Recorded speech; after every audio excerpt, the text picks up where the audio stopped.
Humanitarian assistance ہم دے رہے ہیں افغانستان کو، ان کے لوگوں کو ہم پڑھا رہے ہیں، ان کو مدد کر رہے ہیں، وہ تو جاری ہے۔ ہماری جغرافی بدلتی نہیں ہے، تو ہم نے جو یہ ہمسایہ ملک ہے، ہمسائے لوگ ہیں، ان کے ساتھ انگیجمنٹ ہی رکھنی ہے۔ اقوام متحدہ میں پاکستان کے مستقل مندوب منیر اکرم نے کہا ہے کہ اقوام متحدہ اجلاس کے موقع پر شہباز شریف اور بائیڈن کی ملاقات طے نہیں۔ ایک انٹرویو میں منیر اکرم نے کہا وزیراعظم شہباز شریف کی اقوام متحدہ کے سیکریٹری جنرل اور دیگر اہم ممالک کے سربراہان سے ملاقات ہوگی۔ انہوں نے کہا افغان طالبان کی بہت سی پالیسیوں سے اختلاف کے باوجود رابطے ضروری ہیں، کئی مسائل ہیں لیکن ہمارا تعلق افغان عوام سے ہے۔ مستقل مندوب نے کہا افغانستان اور پاکستانی عوام کے درمیان تعلق نہیں بدلتا۔ میں حیران ہوتا ہوں کہ پرائم منسٹر کو یہ کیا پڑا کہ وہ کہتے ہیں 5 ججز ہوں، 3 ججز ہوں، ان میں سے میں پک اینڈ چوز کروں کہ یہ فلانا چیف جسٹس بنے گا، جبکہ سیاستدانوں کو یہ پتہ نہیں ہے کہ جب آپ 7ویں نمبر سے کسی کو اٹھا کے لائے اور پھر اس نے جو جوتے آپ کو مارے وہ تاریخ کا حصہ ہیں۔ وزیر اعظم کو کیا پڑی ہے یہ کہنے کی کہ میں چیف جسٹس منتخب کروں گا؟ آئینی ترمیم اور ججز تعیناتی۔ گورنر پنجاب سردار سلیم حیدر کی وزیر اعظم پر سخت تنقید۔ راولپنڈی میں کہوٹر یونیورسٹی کی عالمی لاء کانفرنس سے خطاب کرتے ہوئے کہا کہ سیاستدانوں کو پتہ ہے کہ جسے 7ویں نمبر سے اٹھا کر لائے اس نے جوتے مارے، 4تھے نمبر سے کسی کو اٹھا کر پھر اس نے آپ کے ساتھ جو کیا اس کو سب کو پتہ ہے۔ آئینی بحران پیدا کرنے کی کوشش کی گئی، جس کا جو اختیار ہے وہ آئینی حدود کے اندر کام کرے تو اچھا ہے۔ جمعیت علماء اسلام کے سربراہ مولانا فضل الرحمان کہتے ہیں آئینی ترمیم کے بارے میں ان سے پوچھا جائے جو ایسی ترمیم لائے ہیں۔ ایک نیا مسئلہ سامنے آ گیا ہے، جمہوری عمل میں گرفتاریوں کے خلاف ہوں، نواز شریف سے جو باتیں ہونی تھیں ہو گئیں۔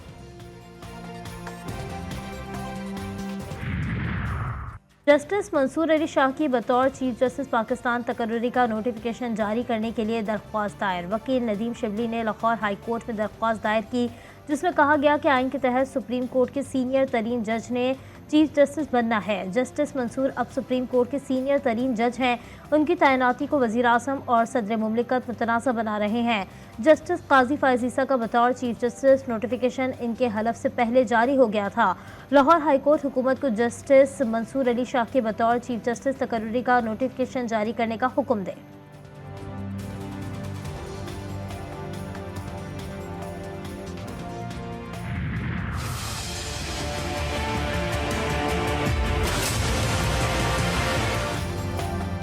تحریک انصاف کا جلسہ تاریکی میں ڈوب گیا، مقررہ وقت پر جلسہ ختم نہ ہو سکا۔ انتظامیہ نے جلسہ گاہ کی لائٹیں ڈی جے نے ساؤنڈ سسٹم بند کر دیا۔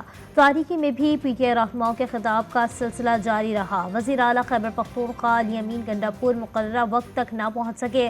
دیگر مرکزی قائدین کی بھی جلسہ گاہ میں تاخیر سے آمد۔ جلسہ گاہ آنے والے تمام راستے بھی بند کر دیے گئے۔ پولیس اہلکاروں نے اسٹیج خالی کرا لیا۔ انتظامیہ نے تحریک انصاف کو 3 سے 6 بجے تک کا ٹائم دیا تھا۔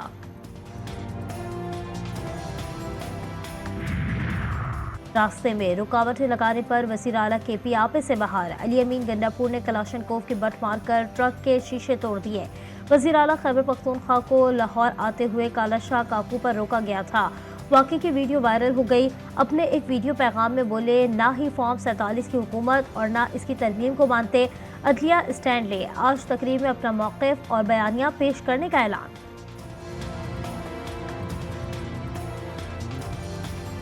ایک بات بڑی کلیئر بتا رہا ہوں کہ ہم فارم 47 کی نہ حکومت کو مانتے ہیں، نہ ہم فارم 47 کی اس پارلیمنٹ کی کوئی آئینی ترمیم کو مانتے ہیں، اور نہ ہی جب تک ہم زندہ ہیں ہم کوئی ایسا اقدام ہونے دیں گے۔ ہم عدلیہ کے ساتھ ہیں، عدلیہ سٹینڈ لے، ہم مرتے دم تک ساتھ دیں گے اور یہ ناجائز نہیں ہونے دیں گے۔ کسی ادارے کو ادارے سے اور عوام کو عوام سے نہیں لڑانا۔ آزاد عدلیہ پر قطعاً کسی صورت قبول نہیں کریں گے۔ ہم آزاد عدلیہ کے لیے کوششیں جاری رکھیں گے۔ چیئرمین تحریک انصاف بیرسٹر گوہر علی خان کا جلسے سے خطاب۔ بولے ہمیں جلسے کے لیے این او سی نہیں دیا جاتا، لیکن امریکہ کا ویزا این او سی سے جلدی مل جاتا ہے۔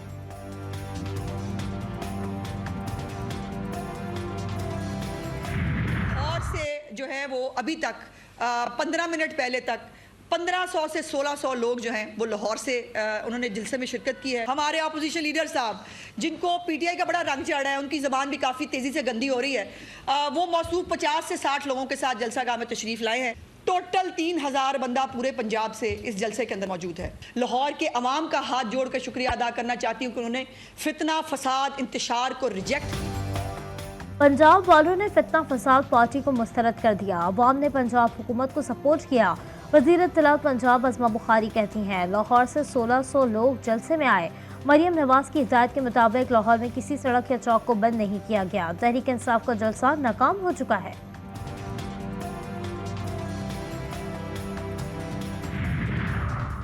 گورنر راج آئینی آپشن ہے. جنوبی خیبر پختونخوا نو گو ایریا بنا ہوا ہے. دن کی روشنی میں ڈھونڈ کر سرکاری افسران کو اغوا کیا جاتا ہے. گورنر خیبر پختونخوا فیصل کریم کنڈی کہتے ہیں ڈیرہ اسماعیل خان میں کیوں وزیر اعلیٰ کی زمینوں کے ساتھ لوگ اغوا ہوتے ہیں. فوج اگر ہمارے صوبے سے نکل گئی تو صوبائی حکومت امن کنٹرول نہیں کر سکتی.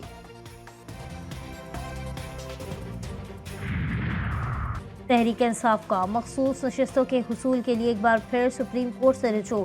الیکشن کمیشن کو مخصوص نشستیں دوسری سیاسی جماعتوں میں تقسیم کر روکنے کے لیے استدعا قرار دیا جائے.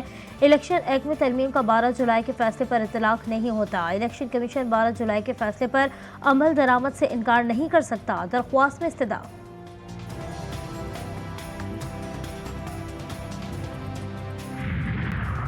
مخصوص نشستوں سے متعلق اکثریتی ججز کی وضاحت. چیف جسٹس آف پاکستان نے رجسٹرار سے 9 سوالوں پر جواب مانگ لیا.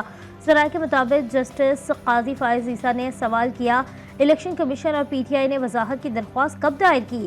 درخواست پریکٹس پروسیجر کمیٹی میں کیوں نہیں بھیجی گئی. متفرق درخواستیں کاسٹ لسٹ کے بغیر کسی سماعت میں فکس ہوئیں. کیا رجسٹرار آفس نے متعلقہ فریقین اور اٹارنی جنرل کو نوٹس جاری کیا. چیف جسٹس نے مزید سوال میں پوچھا کس کمرہ عدالت یا چیمبر میں درخواست کو سنا گیا. درخواستوں پر فیصلہ سنانے کے لیے کاسٹ لسٹ کیوں جاری نہیں کی. آرڈر کو سپریم کورٹ ویب سائٹس پر اپلوڈ کرنے کا آرڈر کس نے کیا.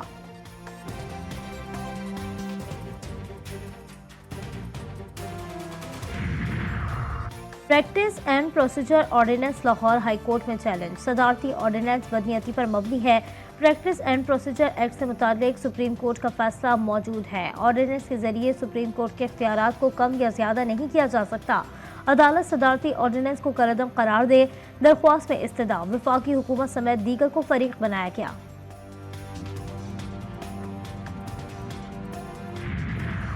سپریم کورٹ بار کا پریکٹس پروسیجر صدارتی آرڈیننس پر تحفظات کا اظہار. اعلامیہ جاری کر دیا گیا. کہا گیا کہ صدارتی آرڈیننس وکلا کی طویل جدوجہد سے انحراف ہے. آرڈیننس جاری کرنے کے وقت اور انداز میں بھی گہری تشویش ہے. آرڈیننس عملی طور پر ایکٹ 2023 کو منسوخ کرنے کے مترادف ہے. ترمیمی صدارتی آرڈیننس بنیادی حقوق کے لیے نقصان دہ ہیں. تورکوٹ میں افسوسناک واقعہ. کینٹ کے نواحی علاقے میں مکان کی چھت گرنے سے 7 ماہ کی بچی جاں بحق خاتون سمیت 2 افراد شدید زخمی ہو گئے. علاقہ مکینوں نے لاش اور زخمیوں کو تشویشناک حالت میں اسپتال منتقل کر دیا.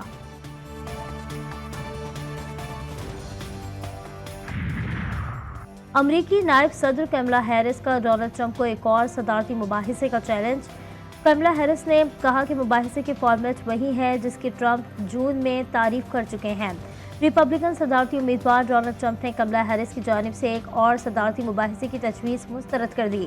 ڈونلڈ ٹرمپ نے کہا کہ ایک اور مباحثے کے لیے اب بہت دیر ہو چکی ہے کیونکہ 3 ریاستوں میں ارلی ووٹنگ جاری ہے. لبنان کے دارالحکومت بیروت میں اسرائیلی فوج کی بمباری سے حزب اللہ کے سینئر رہنما ابراہیم عقیل سمیت 14 افراد شہید. شہید ابراہیم عقیل کی سر کی قیمت امریکہ نے $7 ملین کی خطیر رقم مختص کی تھی. حماس کا صہیونی حملے میں ابراہیم عقیل کی شہادت پر اظہار تعزیت. جاری بیان میں کہا گیا کہ اس مصیبت میں ہم حزب اللہ اور لبنان کے ساتھ شریک ہیں. شہید ابراہیم عقیل نے بیت المقدس کی آزادی کی راہ میں اپنی جان قربان کر دی. ہمیں اللہ کی نصرت اور وعدے پر راسخ ایمان ہونا ہے. ابراہیم عقیل کا قتل بے وقوفی ہے. اسرائیل اس کی قیمت یقیناً چکائے گا. بھارت کی مسلم دشمنی کا ایک اور ثبوت. حزب اللہ کو مہلک پیجرز کی فراہمی میں بھی بھارتی شہری ملوث نکلا. بھارتی شہری کی کمپنی نے حزب اللہ کو محدد پیچز فراہم کیے۔ ہنگری کی نیوز ویب سائٹ ٹیلیکس نے بھارتی شہری کی کمپنی کو بے نقاب کر دیا۔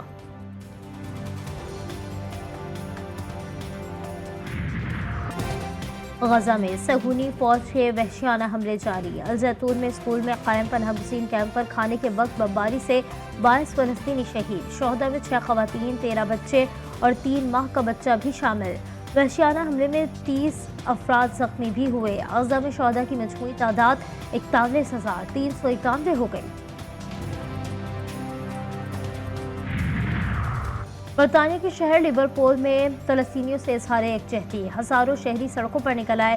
مظاہرین کا لیبر کانفرنس پر احتجاج۔ غزہ میں جاری نسل کشی روکنے کے لیے اسرائیل کو ہتھیاروں کی فراہمی فوری معطل کرنے کا مطالبہ۔ جاپان کے دارالحکومت ٹوکیو میں بھی فلسطینیوں سے اظہار یکجہتی کے لیے ریلی نکالی گئی۔